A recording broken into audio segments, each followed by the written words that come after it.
A paz de Jesus Cristo seja com todos. Hoje estaremos estudando a lição de número 14 da revista de jovens do quarto trimestre de 2017. A última lição do ano. O tema dela é a importância do ensino cristão no mundo atual. O texto do dia está em Mateus, capítulo 28, versículo 19, que diz assim: Portanto, ide, ensinai todas as nações, batizando-as em nome do Pai, e do Filho, e do Espírito Santo. O ensino bíblico, cristocêntrico, nos ajuda a viver como sal e luz do mundo. Glória a Deus! Nós temos que entender essa importância do ensino cristão, não só para as nossas vidas, mas como influenciando o mundo em que nós vivemos, né? O povo de Deus já foi conhecido também como o povo do livro. Os muçulmanos conhecem os cristãos como povo do livro, porque isso consta lá no Alcorão deles, né? E o ensino cristão, isso remonta às suas raízes desde os primeiros dias do homem na terra. Por quê? Porque Deus começou a ensinar o homem quando ele colocou regras, quando ele estabeleceu limites, quando ele colocou uma restrição no comportamento do homem no jardim do Éden, né? E depois que o homem peca, que ele cai, depois da queda, a necessidade de ensino aumentou, porque mesmo Deus falando não faça, ensinando, falando do que poderia acontecer, né, que se ele desobedecesse, iria morrer, mesmo assim o homem desobedeceu. Então, depois que ele caiu, foi necessário e é necessário que se aumente a quantidade de ensino que tem que ser dado ao homem. Deus, com isso, formaliza a responsabilidade dos pais, né? Ordenando-lhes que eles ensinem seus filhos. E isso está lá em Deuteronômio capítulo 6, do versículo 6 a 9, olha o que diz. E estas palavras que hoje te ordeno estarão no teu coração, e as intimarás a teus filhos, e delas falarás assentado em tua casa, e andando pelo caminho, e deitando-te e levantando-te. Também as atarás por sinal na tua mão, e te serão por testeiras entre os teus olhos, e as escreverás nos umbrais de tua casa e nas tuas portas. Ou seja, o ensino tem que ser desde criança, o tempo todo, ao se fazer tudo, tem que se ter essa visão do ensino de Deus, né?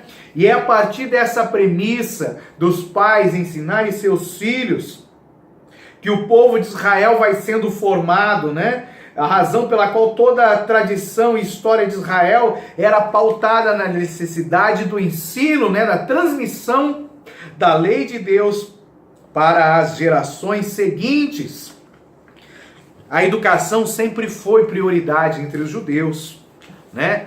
Como a criança era ensinada a princípio pela família, sua compreensão da fé era enriquecida pelas práticas familiares, ou seja, dentro de sua casa, assentada à mesa com seus pais, ela ouvia, aprendia e ia colocando em prática aquilo que ela estava aprendendo. E quando nós colocamos algo em prática que nós aprendemos, isso fica gravado para sempre dentro de nós, né? Então, o objetivo da educação judaica era de preservar o povo de Deus. Preservar do quê? Das más influências dos povos idólatras e corrompidos que havia ali ao redor da terra prometida, da onde eles estavam vivendo. E em outros termos também era uma contracultura. Era como você dizer que eu não sou influenciado pela cultura atual, mas eu sigo de acordo com a vontade do meu Deus. Conhecer a Deus e obedecer à lei eram propósitos básicos do ensino do Antigo Testamento, né? A verdadeira sabedoria se resumia ao temor a Deus, e nós vemos isso em Provérbios 9, 10, que diz assim: o temor do Senhor é o princípio da sabedoria, e o conhecimento do santo a prudência, ok? O conhecimento proporcionado pelo ensino não tinha outro foco, senão levar o povo a uma vida reta e justa, levar o povo a conhecer e fazer a vontade de Deus. E olha que interessante, né, nessa questão de ensino. Tomamos como exemplo o ensino judaico, que começa desde a infância, as crianças sendo ensinadas pelos seus pais a obedecer a palavra de Deus. Em Provérbios 9:9 diz assim, ó: dá instrução ao sábio, e ele será mais sábio. Ensino justo, e ele aumentará em entendimento. Olha que coisa maravilhosa. Então eu aprendo que quando eu ensino o sábio vai crescer em sabedoria. Porém, aqueles que praticam a justiça, esses alcançam o entendimento. Então eu tenho que ter a sabedoria e eu tenho que ser justo, eu tenho que praticar a justiça. E quanto mais eu for praticando essa justiça, a justiça de Deus, mais eu vou crescendo no entendimento. Então eu ouço a palavra, coloco ela em prática, que quando eu pratico a palavra de Deus, eu estou praticando a justiça, e assim eu vou crescendo no entendimento. Eu vou crescendo no conhecimento do santo, e isso é maravilhoso, né? O conhecimento da lei, né, da palavra de Deus, deveria levar a um viver santo e virtuoso. Então, quando nós nos aprofundamos no estudo da Escritura Sagrada, da Bíblia, né, nós temos que automaticamente ser levados a sermos mais santos, e a Bíblia diz isso: aquele que é santo, santifique-se mais. Então, nós estudamos a palavra, nós oramos e jejuamos para sermos santos, para sermos mais santos. E nós temos que crescer em santidade. E o salmista expressa isso no Salmo de número 111, versículo 10, assim: o temor do Senhor é o princípio da sabedoria. Bom entendimento tem todos os que lhe obedecem, e o seu louvor permanece para sempre. Então eu adquiro a sabedoria e eu tenho um bom entendimento quando eu a coloco em prática, quando eu obedeço aquilo que eu aprendi. E isso gera um louvor nos nossos lábios, uma forma de expressar a nossa gratidão por tudo que Deus fez por nós, que nós aprendemos através da sua palavra. E esse louvor dura para sempre, né?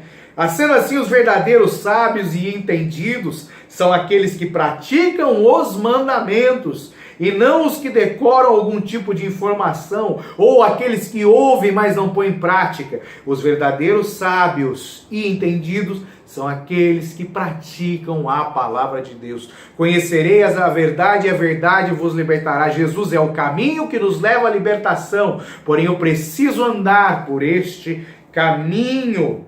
Nós temos que entender que a verdadeira educação cristã, ela leva o nosso intelecto, né, a nossa mente, a serviço do reino de Deus.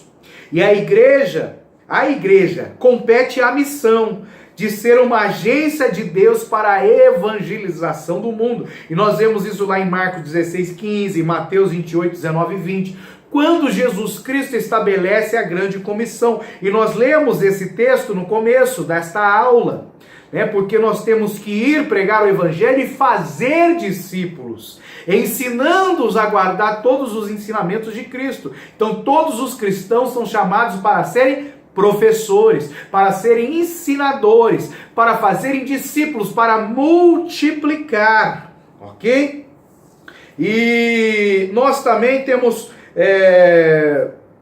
bem como um canal do propósito divino, nós somos um canal de Deus para que os seus propósitos divinos venham edificar um corpo de santos aperfeiçoados à imagem de Cristo. Ou seja, o que é o corpo de um santo? O corpo santo é a igreja, que é formada de vários membros. Esses membros formam um corpo, e este corpo é santo porque ele é o corpo de Cristo. Então nós temos, a partir do ensino, da aprendizagem, da educação cristã, levar os santos ao aperfeiçoamento até chegarem à imagem de Cristo, do seu Senhor. E isso é maravilhoso. A educação cristã, ela proporciona o conhecimento de Deus e da sua palavra, ok? E nós temos que estar bem fundamentados no conhecimento bíblico para nós não falharmos. E Jesus foi enfático ao dizer que nós precisamos amar a Deus de todo o nosso coração, de toda a nossa alma, de toda a nossa força, de todo o nosso entendimento. Isso está lá em Mateus 22:37. Valorizar a vida da mente é algo muito espiritual, quanto pregar, ensinar ou louvar. Então eu tenho que levar os meus pensamentos cativos a Cristo. Eu tenho que exercitar essa mente de Cristo em mim. É uma atividade que deve ser feita em sintonia com a palavra e para a glorificação do nome do Senhor Jesus. Deus não pretende que o conhecimento seja um fim em si mesmo, mas sim que seja um meio para alcançar algum fim. Então o meu foco não é o conhecimento, mas é aquilo que o conhecimento pode me levar a alcançar. E nós sabemos o que nós pretendemos alcançar com o conhecimento. O conhecimento de Deus, nos aprofundar no relacionamento com Ele, né? E em nossos dias é crucial fazer uso do conhecimento cristão para enfrentar os ataques da fé cristã, ainda que nas escolas e nas universidades contemporâneas exista muito ensino hostil ao cristianismo bíblico. Conforme nós vimos inicialmente, o cristão deve primar por sua formação cultural e profissional, né? Eu não posso olhar só o profissional e esquecer a minha formação espiritual. Eu não posso ver só a minha formação espiritual e esquecer o profissional. Não! Deus deu trabalho e o trabalho é algo divino, né? Desde o princípio, Deus criou o homem para trabalhar. Então eu tenho que cuidar, né, dessa formação. Eu tenho que me aperfeiçoar profissionalmente e tenho que me aperfeiçoar espiritualmente, ok? Se o cristão tiver o preparo bíblico necessário e apologético para defender a sua fé, né, não há razão alguma para temer o ingresso numa universidade, né, para entrar no ambiente educacional, porque ele já tem princípios, ele tem a base, ele tem a estrutura que vai lhe garantir sobreviver quando vier os ataques. Ele vai saber responder, dar conta da sua fé. Ele vai ter uma postura que vai ser irredutível diante dos ataques do diabo. Em nossos dias, saber articular o evangelho de forma inteligente, coerente e relevante neste mercado de ideias, de ideologias que existe nos nossos dias, né? Mantendo-se ao mesmo tempo fiel às Escrituras, é uma questão crucial a todos os cristãos, especialmente em nosso contexto cultural que oferece um cardápio de experiências religiosas bastante variado. Ou seja, jovem, você que está se preparando para entrar na faculdade, está no meio educacional, você tem que lembrar que você é um seguidor de Jesus Cristo. Você é um seguidor, um imitador de Cristo, e isso tem que ser evidente. E por você ser um seguidor, um imitador de Cristo, você tem que saber defender de forma racional a sua fé para os outros, né? Nós temos um problema na grande maioria dos estudantes cristãos, que eles não sabem expressar a perspectiva da crença que professam, usando uma linguagem ao ambiente público. Ou seja, ele sabe falar com outro cristão, mas ele não sabe se expressar para com aqueles que não são cristãos, né? O linguajar, a forma de se comunicar. E nós temos que entender o seguinte: o mundo acadêmico, ele é um mundo diferente do mundo religioso. Ele é baseado em fatos, em ideias e não em crenças. E nós temos que entender que a mudança dessa forma de comunicação do jovem cristão ali no seu ambiente educacional, né, desse panorama, requer o uso de uma educação cristã abrangente, que contemple, além do ensinamento das doutrinas espirituais básicas, lembra quais são as nossas doutrinas básicas que nós temos que saber que defender? É a nossa tríade bíblica. É a criação, queda e redenção, que é o que é mais atacado no meio educacional, ok? Então nós temos que, além de saber essas doutrinas básicas, nós precisamos de uma formação, de uma cosmovisão eminentemente bíblica, que supere a velha repetição de dogmas denominacionais e tradicionalistas, que não raro retira o senso de reflexão dos crentes e a capacidade de discernimento crítico, porque são impostas algumas condições, usos e costumes, alguns dogmas, e isso faz com que a pessoa não desenvolva o seu intelecto, não busque ter a mente de Cristo para entender, se aprofundar na palavra.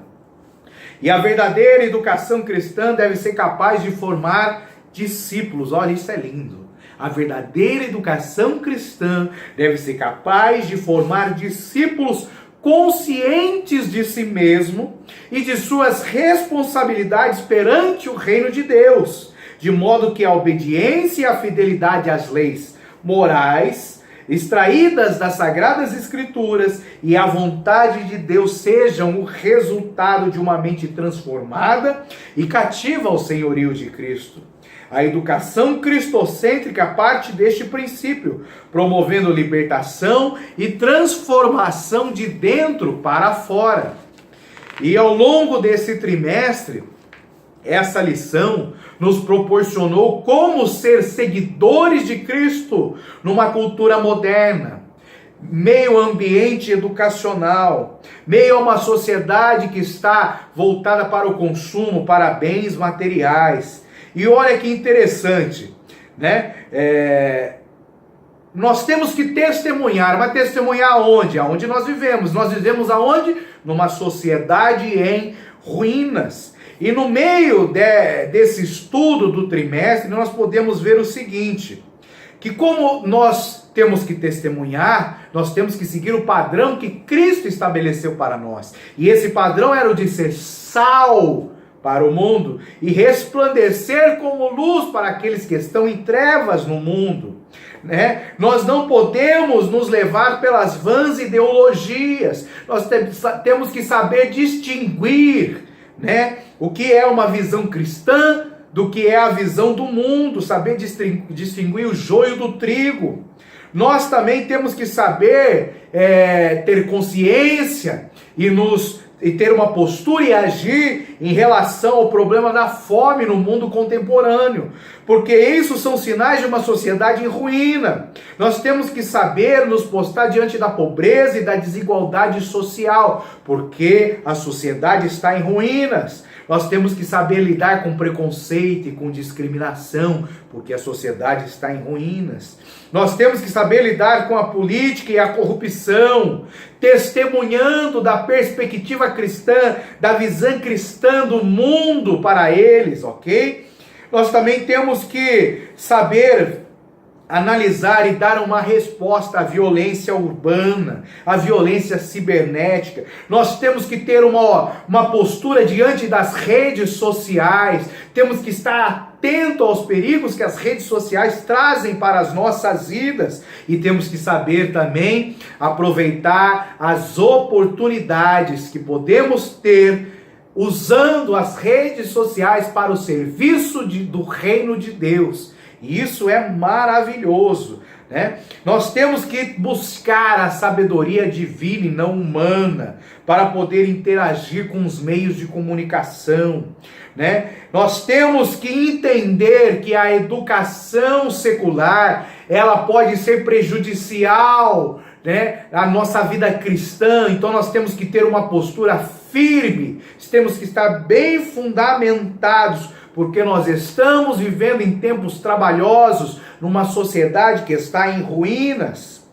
E diante de tudo isso, ainda existe a questão do consumismo, né? O mundo, a visão de mundo hoje, ela está focada em coisas materiais. Pessoas estão sendo valorizadas pelo que ela tem, não pelo que ela é, né? E nós temos que saber como que nós vamos viver. Nós vamos aceitar essa postura material que essa sociedade consumista nos coloca? Ou nós vamos ter uma postura diferente, uma postura cristã, onde o ser humano é mais importante do que qualquer outra coisa neste mundo? E é assim que a igreja e a religião tem que tratar o ser humano, por aquilo que ele é e não pelo que ele tem. E nós temos que reconhecer a importância da educação cristã para o mundo, para as nossas vidas. Aqueles que não amam o ensino da palavra e se dizem crente, estão cegos, estão cegados pelo Deus deste século, têm o seu entendimento cegado, não estão vendo, não estão crescendo, porque quando eu amo o ensino, quando eu amo aprender a palavra do Senhor, quando eu amo colocar ela em prática, eu cresço em sabedoria, em conhecimento e entendimento diante de Deus, e isso é maravilhoso. E esse trimestre nos chama, nos impulsiona a sermos seguidores de Cristo. Como ser seguidor de Cristo? Testemunhando em meio a esta sociedade que está em ruínas. Que Deus nos abençoe e nos ajude. Até o próximo trimestre, em nome de Jesus.